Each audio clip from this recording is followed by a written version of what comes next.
Bom dia pessoal, para quem ainda não almoçou e boa tarde para quem já o fez. Eu me chamo, eu me chamo Maurício Zucchetti, sou arquiteto urbanista. Na atual gestão eu sou conselheiro suplente, né? Eu sou membro da comissão de ética e disciplina, né, na atual gestão. Hoje no Call Vivo a gente vai falar um pouco sobre BIM, um pouco sobre tecnologia BIM, tá? O tema abordado especificamente vai ser como os escritórios estão lidando com essa transformação, né, que o mercado vem absorvendo com essa nova tecnologia que nos foi apresentada. Teremos então, como de costume no Call Vivo, teremos dois participantes, o arquiteto Fernando, que fez parte do GT BIM, né, que foi um grupo de trabalho de BIM que a Asbea desenvolveu, e a gente vai ter também o arquiteto Marcos, que ele é concursado então no governo do estado, que a gente vai tentar trabalhar um pouquinho mais a questão dos decretos que surgiram, digamos assim, aprimorando, né, fazendo com que nós, arquitetos, nos aprimorassem para receber essa tecnologia, para poder difundir ela com o mercado que hoje está bem receptivo a essa nova tecnologia. Eu vou chamar então o arquiteto Fernando para que a gente possa desenvolver já essa primeira conversa.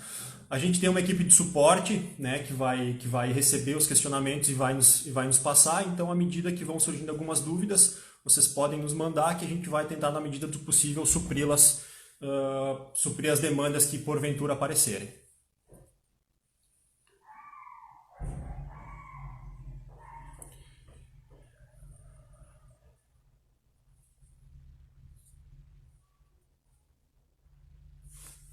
Só vou adicionar o arquiteto Fernando aqui, para que a gente possa conversar.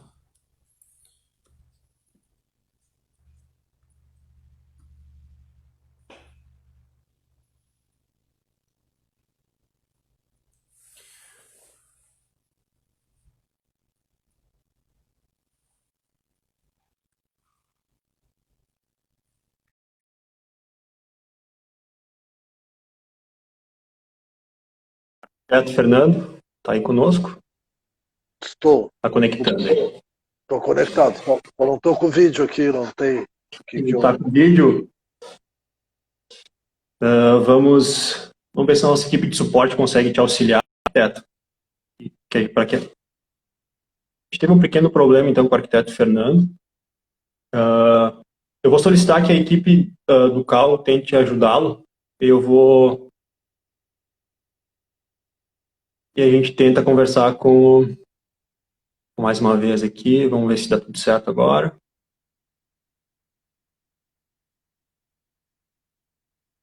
Situações ao vivo, às vezes a Agora gente é foi. pego de surpresa. Acho que foi, né? Aí foi, arquiteto Fernando, tá tranquilo. A conexão Maurício, talvez só esteja um pouco. tá um pouco tá congelada a minha imagem aqui, mas eu estou te vendo, uma boa. Tá me vendo numa boa? Sim. Bom, então pessoal, esse é o arquiteto Fernando Brentano, isso mesmo. Ele fez parte então do GT BIM, tá, que desenvolveu um estudo, desenvolveu um caderno técnico, né, nas BEA. Eu gostaria, Fernando, que tu comentasse um pouco de como surgiu essa ideia desse caderno técnico, se vocês ainda constituem algum grupo de trabalho que continua desenvolvendo esse tipo de estudo, como é que está essa situação hoje dentro das BEA ali, que teve até um aporte do CAL para poder divulgar o livro, que até mostro para vocês aqui, que é o meu livro que eu utilizei na minha especialização. Como é que foi esse desenvolvimento, Fernando, desse livro? Bom, eu comecei a me interessar pelo BIM, a estudar isso há bastante tempo, talvez tenha sido um dos primeiros. Lá nas BEA, com certeza sim. Assim, a gente sempre trabalhamos com 3D desde o tempo do AutoCAD, e no escritório, nosso escritório, a gente não conseguia pensar em trabalhar sem poder visualizar o objeto em 3D, poder explicar para o cliente, etc. Aí eu fiquei sabendo da existência dessa tecnologia e fui atrás. Naquela época não tinha nada em YouTube, não tinha esse tipo de divulgação que a gente tem hoje, então era bastante complicado. Aí o pessoal das BEA ficou sabendo da minha pesquisa nesse assunto e perguntaram se eu queria coordenar um grupo de trabalho sobre isso. Durante um ano quase a gente falava disso, mas não havia interessados. Aí em 2010 a gente formou o grupo e começou a pesquisar esse assunto. E aí a primeira coisa que o grupo fez foi produzir o livro. Eu acho que o que está descrito no livro é o que a gente fez. A gente pesquisou a tecnologia, pesquisou os softwares disponíveis, estudamos os 2 softwares que na época a gente... Não, 3, porque teve, foi o ArchiCAD, o Revit e o Vectorworks.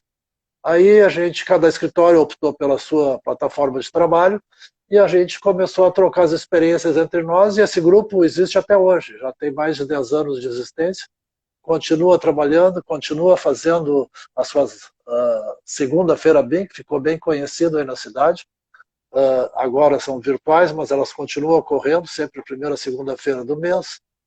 E, bom, e a gente está trabalhando com isso desde então, né? Então, não consigo conceber aqui no escritório que a gente não trabalhar dessa forma. Nós não temos mais software 2D instalado em nenhuma máquina, já faz bastante tempo. E estamos, vamos dizer, desenvolvendo todos os trabalhos nessa tecnologia, nessa forma de trabalho, que é uma maneira que tu consegue interagir diretamente ao vivo, tanto dentro do escritório, na hora da criação, quanto no desenvolvimento do projeto, quanto no projeto executivo, quanto na relação com os clientes, para o cliente conseguir entender essa possibilidade de tu interagir entre planta, corte, 3D, tudo junto, de uma facilidade muito grande. Facilita essa relação e, inclusive, em obra, facilita muito, né? Fora todas as outras coisas que agora a gente tem feito, que são relativamente a inserir informação dentro dos objetos, poder extrair, vamos dizer, muita informação quantitativa. É um trabalho bem comprido, é uma novela longuinha, tá? Mas a gente está trabalhando nisso e isso aí vamos dizer, um saco sem fundo, porque à medida que tu vai aprendendo e vai dominando e acerta um template, agora, por exemplo, acabou de sair uma nova versão do ArchiCAD, aí a gente começa de novo, mas cada versão é uma imensa de uma quantidade de possibilidades novas de trabalhar, e aí quando a gente consegue dominar essa nova versão, está bem customizada, entrou, faz parte do DNA da gente, aí lança uma nova e assim vai indo. A diferença entre o tempo que a gente começou a trabalhar com isso e hoje é muito grande. O software que a gente usava, que era o 13, foi o primeiro que eu tive contato, e agora nós estamos no 24. Assim, não tem nada a ver quase um software daquela época com o de hoje. A mudança, assim, de 2 em 2 versões é muito grande. Então a gente acaba trabalhando com as licenças, vamos dizer, aquela de tu ficar pagando mensalmente para ter o upgrade direto, que não adianta, tem que estar sempre atualizado, e isso não para. Sim, eu até vou fazer um pequeno relato meu, Fernando, que eu iniciei essa caminhada no BIM em 2011, mais precisamente, né? Ainda dentro da faculdade. Eu vi aquilo, naquele momento, como uma forma de agilizar o meu tempo, né? Porque o que acontecia? Todo estudante passa por isso, na verdade, né? Tu tem as aulas de projeto, tu assessora o projeto e acontecem N modificações, né? E isso que é vendido pelo programa, eu acho que a gente tem que deixar bem ciente as pessoas que antigamente era vendido como se tu fosse conseguir a documentação de uma forma totalmente automática, né? Sem nenhum esforço. Isso, de certo ponto, não é verdade, né? Porque tu precisa alimentar o programa, tu precisa alimentar o software para que ele te dê o resultado que tu espera ter dele. E eu acho que isso é o que ocasiona muito a desistência, né? No meu estudo que eu fiz, na minha especialização, eu tive essa impressão de que as pessoas esperavam que o programa fosse realmente automatizado, que tu realmente fosse absorver dele ou fosse retirar dele todas as informações de forma automática. Isso não é verdade. Tu precisa alimentar, né? O grande X da questão está no I do BIM, né? Que seria a informação, tudo aquilo que tu consegue extrair dele, mas claro, tu tem que alimentar ele de uma forma correta para que tu consiga ter esses resultados, não é verdade? Maurício, isso que você está falando é verdade, assim, ó, primeira coisa, automático não existe nada, né? Isso aí é a primeira coisa que tem que deixar claro. Tem duas coisas do BIM, que é o building e o information, né? Então, o building é a parte da modelagem e da construção. Não é só modelar, tu tem que entender de construção, tem que modelar de acordo com como as coisas vão ser construídas, porque ele é um edifício virtual, então tu tem que, quando tu está desenhando, tu não está mais desenhando linha, tu está desenhando parede, tu não está desenhando, vamos dizer, abstrações, tu está desenhando coisas reais. E na medida que tu vai dominando essa situação, tu vai, vamos dizer, modelando e já sabe que tem que inserir a informação, tu vai, como é que a gente diz? A gente vai customizando o escritório e o processo de trabalho para a nossa maneira de entender, ou como a gente gosta de fazer, ou conforme o cliente que tu está entregando, porque para um cliente pode ser de um jeito, para o outro pode ser do outro, mas tu modela e já insere a informação ao mesmo tempo. Ou, às vezes, na fase inicial, tu não tem tempo de fazer tudo isso, tu faz de uma maneira mais grosseira, mas a partir de um determinado ponto, tu começa cada vez mais a alimentar. E depois que tu tem, vamos dizer, o teu software, a tua versão, o teu template próprio, já dominado, vamos chamar assim, vai ter uma certa automação que é tipo assim, ó, eu tenho uma entrega hoje, o meu arquivo está todo pronto, e eu estou modelando, eu posso modelar até 1 hora antes da entrega, meia hora antes. Porque eu sei que a minha publicação daquilo, que vão ser os documentos que eu vou extrair dali, eles já estão configurados. E aí eu posso mandar fazer uma publicação, e isso sim sai automático. Mas sai automático porque eu preparei tudo isso antes. Não sai automático porque eu comprei e já sai automático. Isso não existe. O que existe é uma construção constante, o tempo todo, atualizando o teu template, atualizando a tua maneira de trabalhar e ter a consciência de que tu está trabalhando, construindo um edifício virtual com essa visualização e com a grande vantagem de tu poder estar trabalhando em diversos planos, concomitantemente, troca de um para o outro, checa, olha, e vai trabalhando tudo junto. Tu tem que estar trabalhando. Mudou o sistema de trabalhar, assim como a sociedade mudou, as coisas são tudo mais interativas e acontecem muitas coisas ao mesmo tempo. É assim que tu acaba trabalhando dentro da tecnologia, assim que tu tem que entender que a coisa funciona, e aí sim tu consegue ter resultados muito rápidos na hora da tua entrega, entendeu? Perfeito, perfeito. Eu escutei um termo há um tempo atrás, já estudando um conteúdo um pouco mais aprofundado sobre o BIM, um termo que eu não tinha me dado conta até então, que seria a escala de maturidade. Eu acho que esse termo me chamou muita atenção, porque isso serviu para mim também, de uma certa forma, porque eu comecei a entender como o BIM funcionava, né? Tem alguns termos que eu acho que precisam ser bem explicados, na verdade, né? A gente tem a questão do IFC, né, que seria a conversação entre os diferentes tipos de plataformas BIM que existem, né? A gente tem dentro do BIM diversas atividades, né? A gente tem a questão estrutural, a gente tem a questão hidrossanitária, a gente tem a questão elétrica, a gente tem a questão arquitetônica, então tudo isso precisava conversar de alguma maneira, né? Então, eu acho que isso veio nos ajudar muito, né, na questão da compatibilização de todos esses projetos. Quando eu comecei a ter esse grau de maturidade, quando eu comecei a ter esse grau de entendimento, eu procurei definir no escritório onde eu trabalho qual que era o meu nível de desenvolvimento, né, que a gente chama o LOD na sigla em inglês, né? A gente tem o LOD 100, o LOD 200, o LOD 300, o LOD 400, o LOD 500. Eu acho que quando eu comecei a entender esse processo, eu comecei, digamos assim, me encaixar no BIM de uma maneira que eu fosse retirar dele a informação que realmente é necessária para o meu fluxo de trabalho, né? Porque não adianta a gente se desenvolver muito, sendo que o produto final, que seria o LOD 500, a gente não vai chegar lá, né? O nosso escritório não está digamos, nesse nível de detalhe. Eu acho que isso também é bacana a gente conversar, Fernando, até para poder, isso eu sei que foi amplamente discutido dentro do caderno das BE, eu acho que vale a pena também a gente trocar uma ideia sobre essa questão do nível de desenvolvimento e das dimensões que existem nele também, né? São duas coisas que tu está falando aí. Uma coisa é a maturidade do escritório, a maturidade de quem está trabalhando, né? Isso é uma questão, e o nível de desenvolvimento é uma outra questão. Elas estão ligadas, né? O processo é um único processo. A gente começa a usar essa terminologia para poder falar de um aspecto dele e de outro aspecto dele. O nível de maturidade é assim, ó, quanto mais tu trabalha, mais tu vai tendo consciência da possibilidade dele.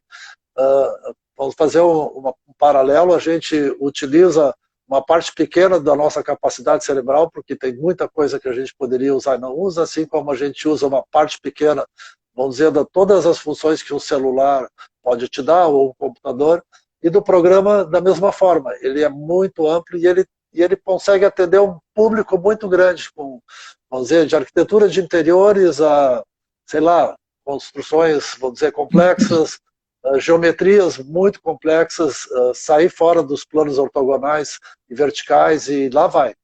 Né? E o que está propiciando uma arquitetura contemporânea muito diferente do que ela era antigamente. Né? Isso, tu vai dominando isso. Esse é um nível de maturidade do usuário, do escritório, que pode te acrescentar. Agora, o nível de desenvolvimento é uma coisa assim, é uma progressão desde o lançamento inicial até onde tu vai chegar no projeto executivo, que à medida que tu vai trabalhando, tu vai acrescentando informação. Então, tem essas divisões de LOD 100, 200, 300, que é uma coisa muito teórica, porque, na verdade, assim, ó, é uma coisa natural, é o desenvolvimento natural de um projeto. E aí se estabelecem pontos para fixar, né, vamos dizer, determinada fase eu cheguei no nível LOD, no LOD 100, no nível de desenvolvimento 100, que é uma coisa básica para estudar volumetria, conceituação, áreas, etc. 200 eu já tenho mais informação agregada, já começa a ter informações que a pessoa vai entender funcionamentos, vai acrescentando coisas. O LOD 500, que seria o máximo, isso já é uma certa abstração, porque eu acho que a arquitetura não chega lá. A gente tem que entender, sempre é uma construção, é um edifício virtual. Então, assim, o arquiteto lança um conceito de esquadria, ou de uma pele de vidro, ou de como é que funciona a esquadria, mas nós não vamos fazer um desenho de fabricação dessa esquadria. Né? O LOD 500 é o desenho de fabricação. Então, quem vai fazer o desenho de fabricação é a empresa contratada. Por exemplo, eu vou entregar para eles um LOD 300 de esquadria, que já tem bastante informação, bastante detalhe, e quem vai comprar essa esquadria, que às vezes é um construtor, às vezes é outra pessoa, é um engenheiro, ou até tu mesmo. Mas tu vai contratar, vai orçar com 2 ou 3 empresas, tu não sabe quem é que vai executar, e tu não sabe qual é o processo e o padrão, e, vamos dizer, o fornecedor dele, né? Então, vamos dizer, quem vai fabricar a esquadria é que vai ter o LOD 500 da esquadria, se ele for desenvolver ela, entendeu? A arquitetura vai fazer num outro nível de desenvolvimento. E dentro de um mesmo projeto, tu tem determinados itens que tu vai até um determinado nível de desenvolvimento. Estou falando da esquadria, por exemplo. Agora, alguns detalhes construtivos tu vai mais a fundo, outros tu vai menos a fundo. Tudo de acordo com o projeto e o objeto, o objetivo que tu está fazendo. A gente sempre tem que pensar que, como sempre foi, né? Tu vai desenhar, ou tu vai modelar, ou tu vai entregar um produto de acordo com o objetivo dele. Né? Não adianta tu dar uma situação muito complicada para uma pessoa que não vai ter condições de absorver aquilo. A gente tem que dar informação suficiente necessária para que aquilo que aquela pessoa vai fazer com o que tu está entregando para ele seja compreensível de uma maneira bem clara e objetiva para ele. Né? Então a gente tem como extrair do processo determinados documentos para determinadas pessoas. Para cada um que está, vamos dizer, cada um dos participantes do processo, né, vamos dizer, chamados stakeholders, né, cada um vai receber a informação que lhe compete. Né? Se eu for entregar para o cara do forro e formação demais, ele se atrapalha e se perde. Eu tenho que dar aquilo que ele vai fazer. Ele vai fazer forro e ele vai ter que botar luminária e tem que posicionar elas na posição, né? Então, para esse cara, tu dá isso. Tudo mais que tu botar nessa planta, para ele, vai atrapalhar, né? Então, e tu consegue extrair do teu modelo, vai customizando o teu escritório, vai customizando o teu template para extrair justamente o que precisa. Então a gente sabe que tem que extrair plantas, vamos dizer, para serviço de alvenaria, planta para serviço de elétrica, planta para serviço de forro, planta para serviço de colocação de piso. Quando for fazer uma planta de colocação de piso, tira tudo o resto de uma planta e entrega para ele só a colocação de piso, para não dar problema. Mas tu sempre tem tudo junto, coordenado. O arquiteto enxerga tudo, né? E eu acho que é o único profissional do ramo da construção que enxerga tudo, inclusive as interferências que as outras disciplinas implicam no seu projeto, no seu espaço, etc. A arquitetura é o que começa o processo. E quanto antes entrar as engenharias dentro do processo, melhor, porque aí a gente vai interagindo diretamente e não vai, vamos dizer, depois tendo que fazer muito retrabalho. O processo BIM é justamente isso, é integrar as disciplinas, todo mundo trabalhar junto. O IFC é o formato de arquivo que possibilita a integração disso. Eu diria que agora nós estamos chegando num estágio dentro do mercado, aqui do Rio Grande do Sul, pelo menos, onde as pessoas já sabem que a IFC, já estão aprendendo a importar o seu IFC do seu parceiro, porque tem todo um longo caminho aí para a gente aprender a exportar e a importar a informação que interessa a cada um. Não adianta eu dar para um engenheiro calculista um monte de informação num IFC pesado, porque para ele vai importar determinadas coisas, ele vai importar para ele, vamos dizer, paredes, lajes, né, pilares, etc. Nós vamos interagir nesse nível, né? Com o instalador de eletricidade, ele tem que receber mais informação, ele tem que saber onde é que tem uma disposição de mobiliário, onde é que precisa, vamos dizer, fornecer energia ou não fornecer energia, ou onde é que pretende ter iluminação, que tipo de iluminação. Então, de novo, cada cliente é um cliente, né? E aí a gente interage com aquilo que é o que importa. E o modelo de arquitetura é sempre o modelo mais complexo, porque ele acaba recebendo todos esses para poder, vamos dizer, a gente checar e ter um trabalho compatibilizado. E o objetivo sempre é facilitar a obra e vamos dizer, diminuir a quantidade de erros. E eu acho que nessa questão de diminuir o erro, diminuir o retrabalho, a gente está evoluindo. Está evoluindo, evoluindo bem.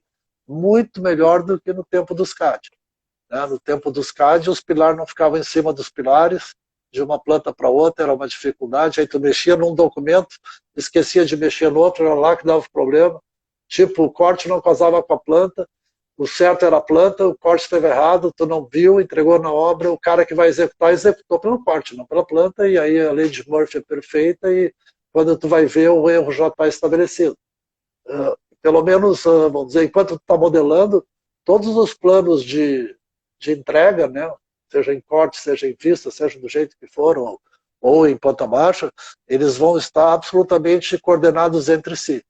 Pode estar um mau projeto, pode ter erro, mas eles vão estar coordenados. Não impede que o engenheiro entregue numa outra posição. Se tu não verificou que o pilar estava fora da posição, ou que ele esqueceu um pilar, ou que tu esqueceu de botar um pilar que ele botou na tua planta, não te esquece que sempre é a estrutura que é feita antes, a arquitetura completa a estrutura.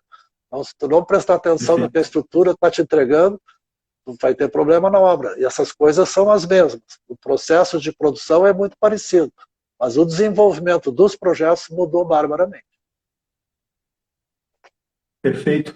A gente está com um pequeno probleminha, Fernando, na transmissão da tua câmera, mas eu acho que o pessoal está conseguindo absorver as informações, né? Mesmo não... Aqui a minha câmera, eu vejo a minha imagem, mas ela está congelada. Isso, para mim também. Para mim está igualmente como está para ti. Mas acho que seguimos assim... de olhos fechados. Faz parte, faz parte. Quem sabe faz ao vivo, não é o que dizem os cantores, né? Mas, Fernando, tem algumas mensagens aqui que eu até gostaria de repassar para ti. Para ver a Caroline Kell, não sei se é tua conhecida, mas ela diz, Fernando, tu tá muito fiado. Tá muito? A Caroline Kell, é um comentário que a Sim. gente recebeu aqui, falando que tu tá muito afiado no assunto. Ah, fiado, tá, agora entendi. Tem anos de praia, né? Anos de praia de Tem, arquitetura e anos de praia de BIM também, né? Porque, na verdade, ah, não deixa de ser, é sempre assim, nós estamos fazendo projeto e estamos construindo, entendeu? E a ferramenta por si só não é automática, ela por si só não resolve os problemas daquilo que tu não sabe ou que tu faz de uma maneira incorreta. Se tu, é tipo assim, se tu mandar fazer errado, ele faz errado. O problema é teu.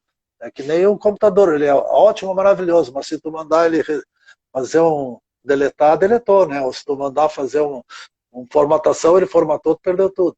Ele faz, né? Se tu quiser te suicidar, ele te suicida. Uma questão bem rápida, Fernando, que eu queria ver contigo, é porque o nosso tempo é dividido basicamente meia hora para cada convidado, mas vamos tentar desenvolver um pouquinho mais uma questão que eu queria ver contigo. Por Esse tu é a ter tua turma desenvolvido... aí, sabe me dar uma dica para descongelar essa câmera aqui? Eu tenho medo de apertar aqui para fechar e eles eu pediram sair para fora da live. eles pediram para te ver se tua câmera tá ligada.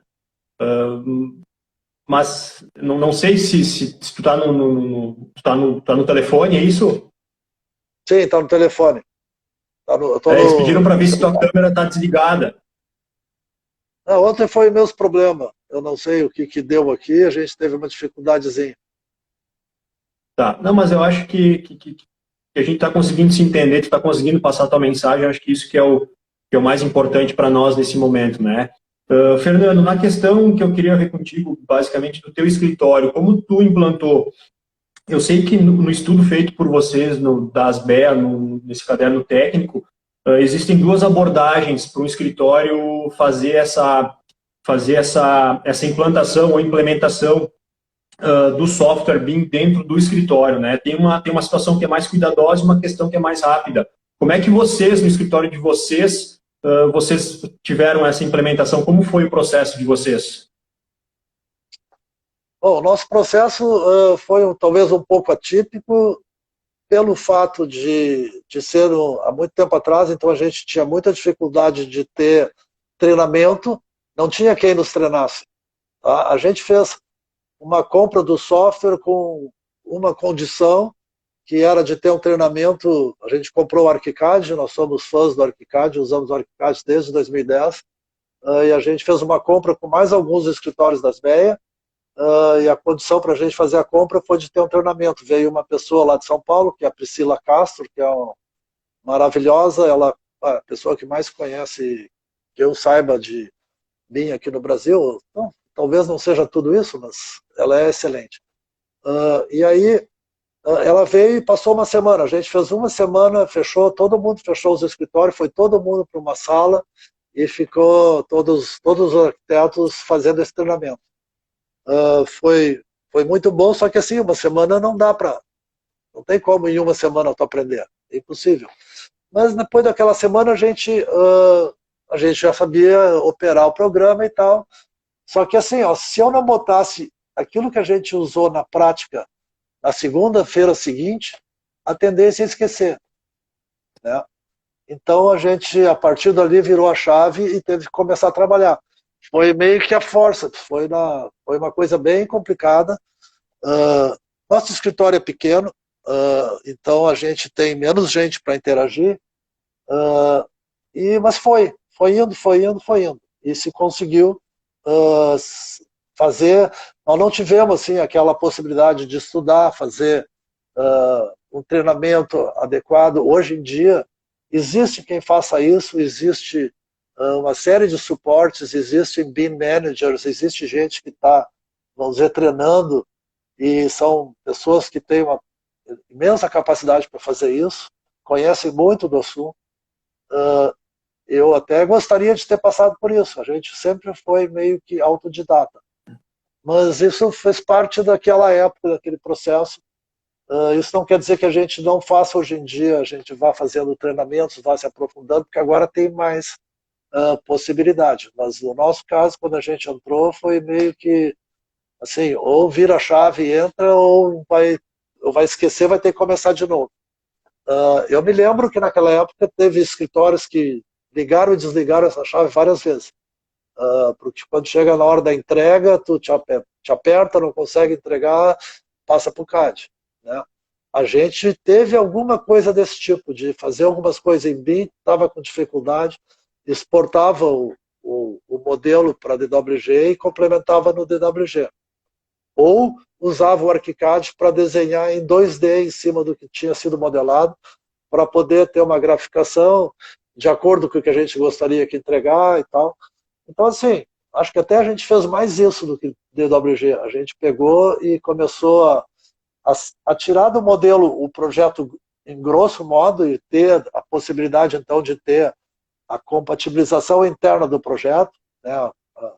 E a partir dali começava a usar os recursos em 2D do programa para poder fazer uma entrega. Pelo menos ela estava, vamos dizer, internamente correta, a gente tinha essa segurança.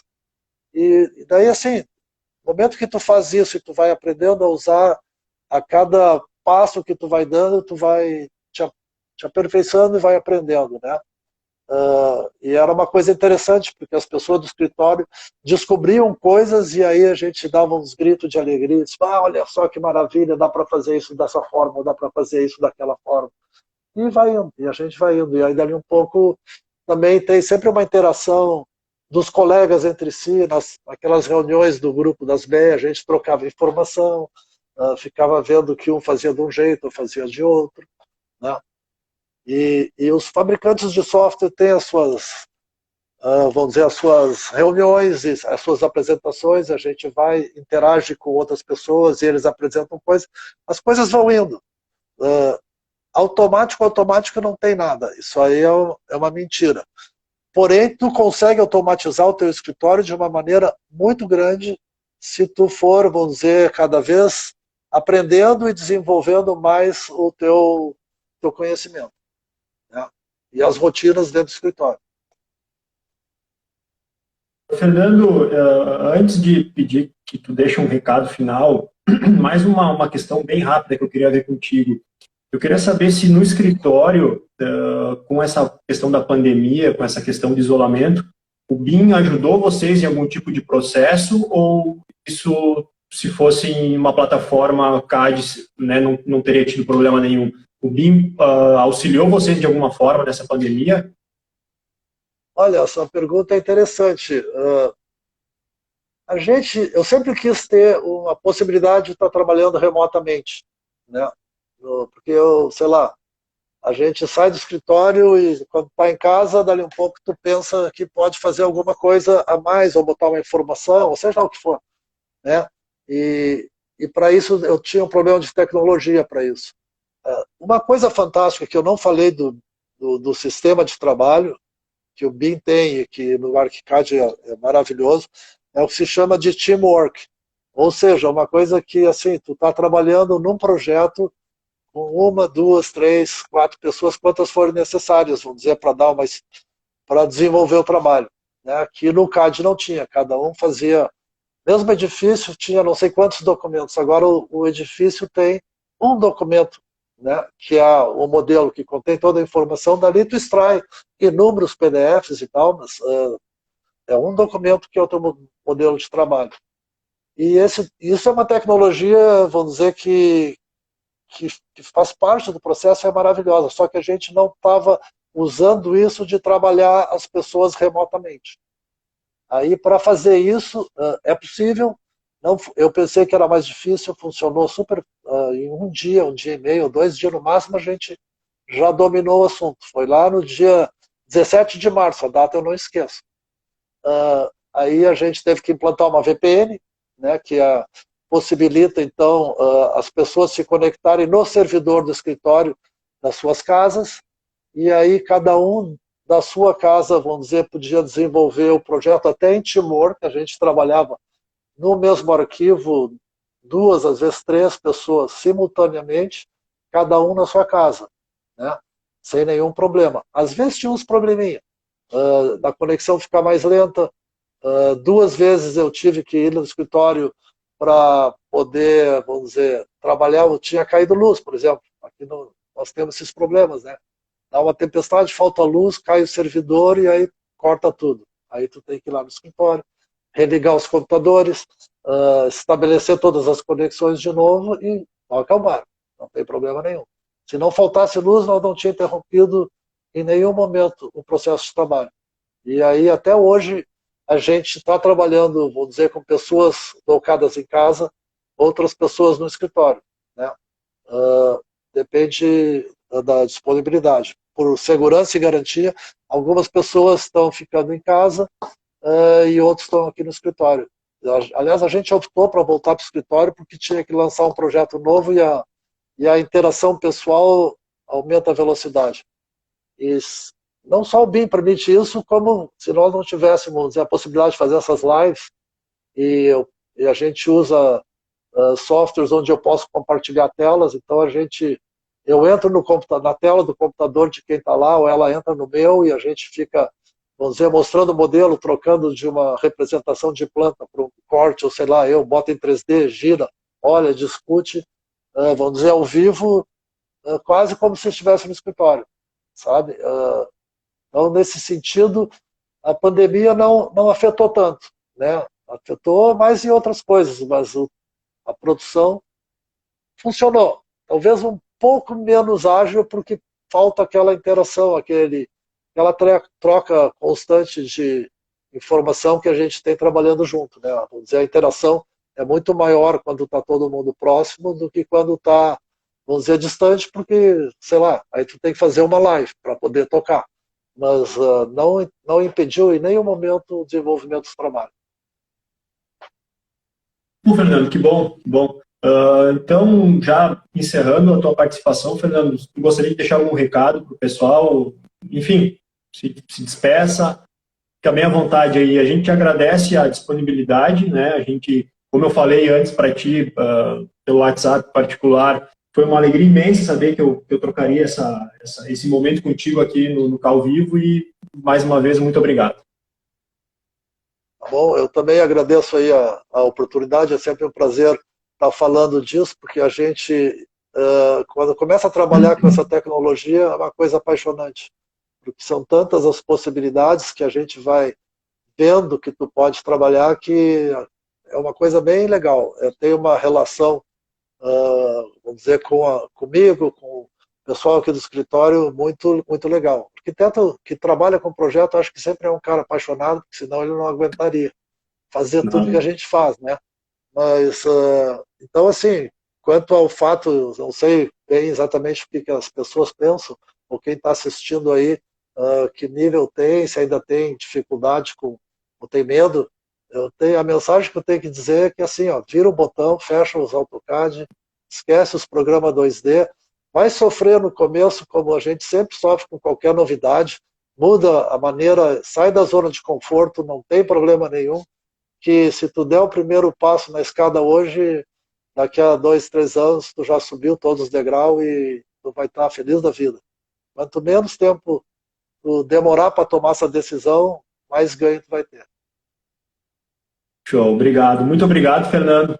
Vamos chamar o segundo participante aqui para nós. E aí a gente já começa a trocar uma ideia com o arquiteto Marcos também. Né? Isso. Eu não me esqueço que quando a gente ficou sabendo que que ia ter uma interação do governo do Paraná com Santa Catarina e que estavam querendo que o Rio Grande do Sul entrasse nisso para formar um time de estados do sul do Brasil que estavam trabalhando na tecnologia. Não conseguiu muito estabelecer os contatos, acabaram chegando em mim, talvez até por essa coisa de coordenar as BEA e tal. Aí eu fui procurar o governo e disse assim, está acontecendo isso, o Rio Grande do Sul não pode ficar fora. E aí a gente começou, então, a estabelecer essa parceria da SOP e, graças a Deus, eles estão já faz bastante tempo, estão andando bem nisso. Acho que o Marcos está muito bem encaminhado lá e agora a palavra é com ele. Show, obrigado, Fernando. Muito obrigado mesmo. Um abraço. Abraço. Bom, vamos adicionar o arquiteto Marcos agora, para a gente poder conversar um pouquinho sobre a questão dos decretos que surgiram, e aí o Marcos vai poder nos auxiliar né, já que está dentro do Marcos aqui.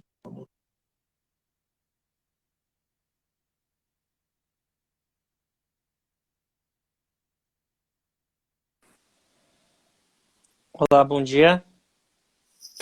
Bom dia, arquiteto Marcos, tudo Bom bom? dia, tudo bem? Bom dia ou boa tarde, não sei como é que está o teu... Boa tarde, já passou do meio-dia, boa Boa tarde, tarde, né? arquiteto, Realmente, fale. te apresente para o pessoal aí que está escutando, e aí a gente já pode começar a falar sobre o Labim, sobre os decretos, enfim, vamos tocar aqui uma... Vamos. Não, realmente, eu acho que o comentário final ali do Fernando, realmente, o governo do estado deve muito às BEA e ao Fernando, principalmente pelo convite há 6 anos atrás que ele fez para nós, e esse contato que ele fez para nós com o governo de Santa Catarina e do Paraná, que foi realmente, se não fosse ele, a gente não estaria hoje, e a SBEA não estaria hoje no ponto de maturidade, que nem você estava falando, que o estado do Rio Grande do Sul está hoje em relação ao BIM. E realmente, a gente deve muito nesse quesito para o Fernando, principalmente, e na SBEA como instituição, né? Bom, eu sou arquiteto Marcos, eu sou Marcos Hofmeister, eu sou formado pela URGS, sou coordenador da divisão de arquitetura da Secretaria de Obras do Rio Grande do Sul e coordeno a parte de BIM dentro do estado, que hoje está sendo desenvolvido pela Secretaria de Obras, mas existe uma ideia, através de um decreto que a gente pretende lançar até... A ideia seria até o final do ano, acredito que vai ser no meio do ano que vem, um decreto estadual BIM que vai levar o BIM a todas as instâncias que trabalham com obras dentro do governo estadual. Então, essa seria a minha introdução. Esse então, é a tua situação hoje dentro do governo do estado. Tem essa monitoria, digamos assim, do BIM dentro desse processo, né? Exatamente. Hoje o BIM é um projeto estratégico dentro do estado. Existem alguns projetos estratégicos que o próprio governador tem um interesse maior e um acompanhamento mensal e quinzenal, e dentro de um desses projetos, assim como um projeto de segurança, projetos de educação, projetos de saúde, existe o projeto da estratégia BIM Gov-RS, que é a migração do CAD para o BIM dentro das obras do Rio Grande do Sul, daí não só obras de edificações, mas obras de infraestrutura também, e posteriormente também na questão da manutenção de todos os imóveis do Rio Grande do Sul através da tecnologia. Então, a estratégia BIM Gov-RS seria a migração nossa do sistema antigo para o novo sistema BIM, utilizando as ferramentas e a modernização das obras que o Estado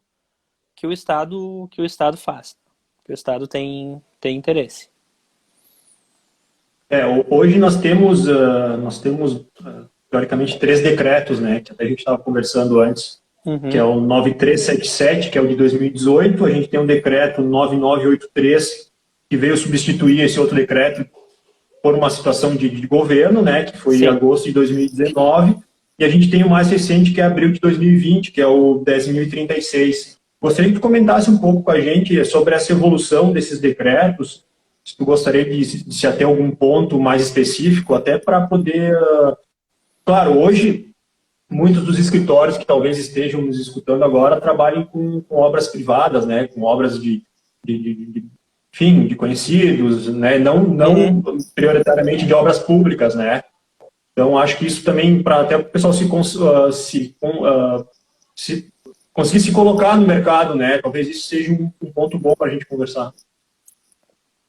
O decreto de 2018 foi o que estabeleceu a estratégia BIM Brasil, que foi o passo inicial, onde foram elencadas, na verdade, a construção de um comitê para se fosse desenvolvida a estratégia dentro do Brasil.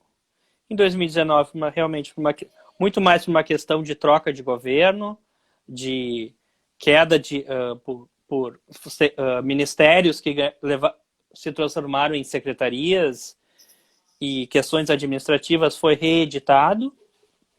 E, neste ano, em abril, saiu o primeiro decreto efetivo dos primeiros passos da estratégia, que foi o decreto 10.306, que estipulava prazos para a implantação de de obrigatoriedade de alguns prazos em 5 projetos pilotos, que já estão sendo trabalhados desde 2015, na verdade. Que são 5 projetos pilotos, 3 dos Ministérios das Forças Armadas, que envolve os prédios do Exército, Marinha e Aeronáutica, que esse realmente é um pouco mais interno do Ministério das Forças Armadas, que tem seu corpo técnico desenvolvendo o BIM dentro dele. E no outro ministério, que é o Ministério do Transporte, tem mais 2 projetos, que é o projeto dos aeroportos regionais, através da SAC, que é a Secretaria de Aviação Civil, e as obras de arte das rodovias, que seriam pontes e viadutos pelo DENIT. Manutenção de pontes e viadutos pelo DENIT. Esses dois projetos pilotos envolvem daí escritórios externos. Dentro desses 2 projetos pilotos também envolve os estados, uma vez da questão do DENIT, por exemplo, no Rio Grande do Sul, com o DAER, né? E os outros departamentos de rodovias estaduais. E os projetos dos aeroportos regionais. No caso do Rio Grande do Sul, hoje, a gente tem 2 aeroportos já sendo pensados em BIM. Um é o aeroporto de Passo Fundo, que já foi feita uma licitação em BIM há 2 anos atrás, está sendo desenvolvido o projeto executivo para depois ser feita a obra. E o aeroporto de Santo Ângelo, novo aeroporto de Santo Ângelo, que a Secretaria de Obras, junto com a Secretaria de Transporte e Logística do Estado, está desenvolvendo o edital de licitação para o projeto executivo. Hoje, esse edital que foi desenvolvido todo para que esse projeto seja feito em BIM está na Secretaria de Aviação Civil para ser acertado as questões de... está em avaliação pela Secretaria de Aviação Civil nas questões burocráticas e administrativas, além das questões do BIM que estão, então, dentro dessas 3 fases do decreto 10.306. Em 2021, todos os projetos envolvendo esses 5 projetos pilotos terão que ser desenvolvidos em BIM, por isso já que esses 2 aeroportos foram desenvolvidos em BIM, e os próximos que vierem também terão que ser desenvolvidos em BIM. A fase 2 já entra mais na questão do planejamento, orçamento e obra. Então, por isso, o nosso edital que vai sair em 2021 de Santo Ângelo já vai vir com projetos em BIM. Quando for feito a obra, que vamos dizer que seja em 2024, ela já terá que ser acompanhado com ferramentas de BIM. E a terceira fase, que é 2028, vamos dizer, quando a obra estiver concluída, a manutenção e gerenciamento deste prédio terá que também ser feito através de ferramentas BIM. Então, todo esse acompanhamento. Então, fase 1, 2021, projetos. Fase 2, 2024, obras. E fase 3, 2028, que é ocupação e pós-obra. É os facilities, né? É a manutenção dos prédios públicos. Até eu queria comentar contigo essa situação, Marcos. Eu estava lendo um artigo que o governo estuda antecipar esses prazos, esses 3 prazos. Os 3 não, porque 2021 está aí, né? O 2020 praticamente nunca existir. Mas os outros 2 prazos, que é 2024 e 2028, o governo estuda antecipar esses prazos. Tu tem alguma informação desse fato? Eu não sei se ele vai chegar a antecipar. O que vai acontecer é que, vamos dizer assim, um projeto, as obras que forem projetadas já em BIM, as obras já serão em BIM, mesmo que forem em 2023. Já vai, vamos dizer que a obra de Santo Ângelo sai em 2022. Nós já faríamos em BIM a questão do planejamento, orçamento e controle. Isso que eles vão tentar antecipar. Não tanto a obrigatoriedade, mas o que já vier em BIM vai ser... Não vamos só fazer projeto em BIM e só em 2024 vamos botar as obras. O que já vier em BIM, ele vai nascer em BIM e vai ter sua vida a partir dali, sempre em BIM. Outra coisa que eles vão... que sim, isso já está em pensamento, é aumentar o número dos projetos, desses projetos pilotos e dessa obrigatoriedade. Por exemplo, hoje não há obrigatoriedade para tu fazer uma escola em BIM com recurso federal.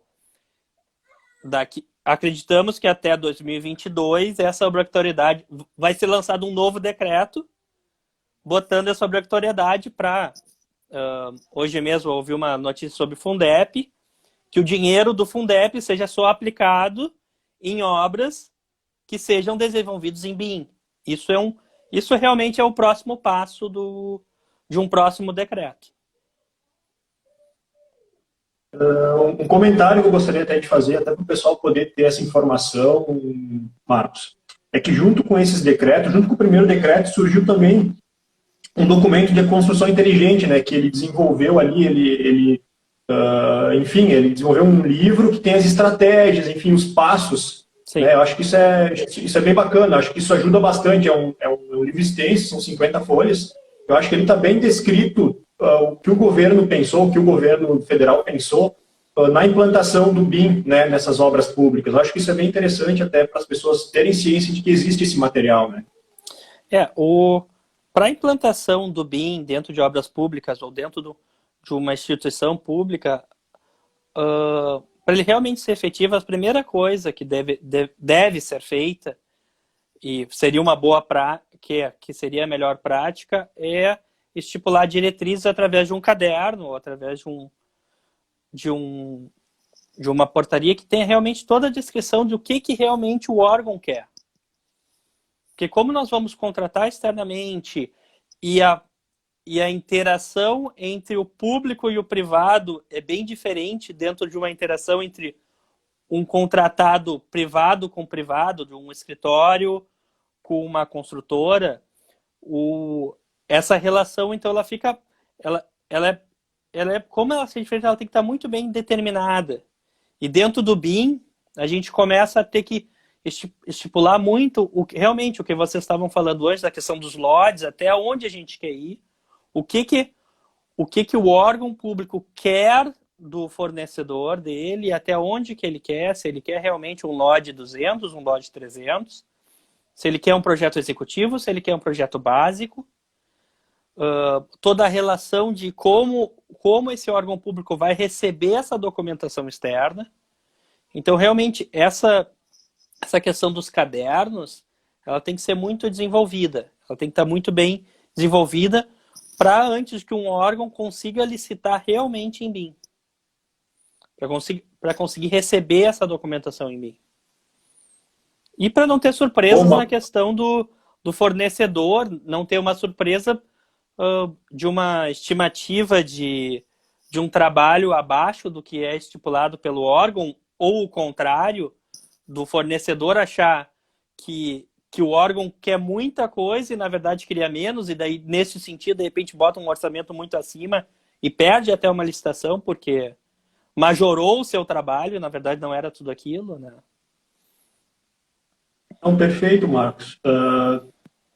Peço desculpa, porque o tempo realmente é muito curto, e a gente já está aí a 5 minutos do encerramento. Assim como eu fiz com o Fernando, eu gostaria que tu deixasse um recado final agora para o pessoal. Enfim, pode dizer o que o governo está pensando, se realmente o governo, né, vocês estão sendo procurados por algum escritório, né, para ter esse entendimento do BIM, né, dessa implementação, porque, na verdade, a implantação e a implementação do BIM num escritório é muito complexa, né, não é feito do dia para a noite. E 2021 tá ali, né, cara? A gente tá 6 meses do final do ano, né? Não, acho que realmente que o BIM realmente é o futuro dentro do governo, em suas 3 esferas, municipal, estadual e federal. Nós temos um entendimento que cada vez mais vai ter essa obrigatoriedade e verbas só vão chegar, até verbas internacionais só vão poder ser aplicadas dentro do Estado, dentro do governo do Estado, se for através de projetos em BIM. Uma boa notícia, eu acho que eu posso dar para os escritórios de arquitetura é que o BIM vai trazer a possibilidade que as licitações não sejam tão focadas no preço, mas também na qualidade do produto a ser entregue. Porque hoje em dia é muito difícil para um licitante, porque a gente tem apontamentos de TCE e TCU, quando eu entro com a técnica. Mas o BIM me possibilita que eu consiga quantificar essa técnica e dar mais pontos para um trabalho bem realizado através do recebimento de outros trabalhos ou através do recebimento de um demonstrativo do que esse escritório consegue produzir. Então, isso é uma coisa que a gente tem pensado bastante, é como realmente transformar nas licitações, começar a dar mais ênfase para a escolha de técnica, ou seja, de qualidade, acima do preço.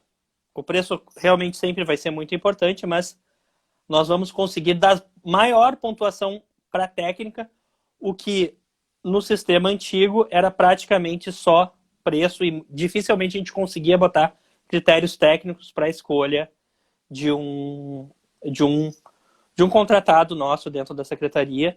E isso é uma coisa que vai ser nas 3 esferas. O governo federal também está pensando bem nisso. Então vai ser uma evolução, não só no Rio Grande do Sul, mas no Brasil como um todo.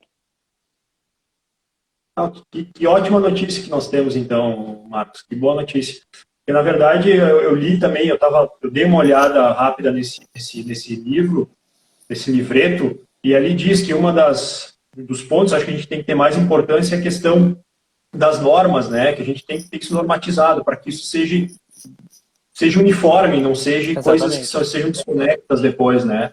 Acho que isso é muito importante. Que legal, Marcos, que legal. Foi muito interessante esse papo contigo. Te agradeço, como eu agradeci o Fernando pela tua disponibilidade, né, em estar aqui conosco hoje. Enfim, a live vai ficar gravada e depois a gente pode, se quem quiser assistir ela novamente, vai ter essa oportunidade. Mais uma vez, obrigado pela Obrigado presença. pela oportunidade. Okay. Beleza, show de bola. Valeu. Uma boa tarde. Boa tarde.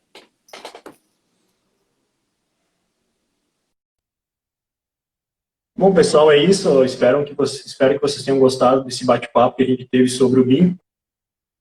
O BIM, de uma certa forma, ela é muito mais abrangente do que a gente comentou aqui, né? Tanto que o Fernando nem quis explicar o que é o BIM, porque o BIM hoje ele é multidisciplinar, né? Então, a gente ia ficar aqui só descrevendo alguma coisa que já é de conhecimento de todos. Então, obrigado, né, mais uma vez pela presença de todos.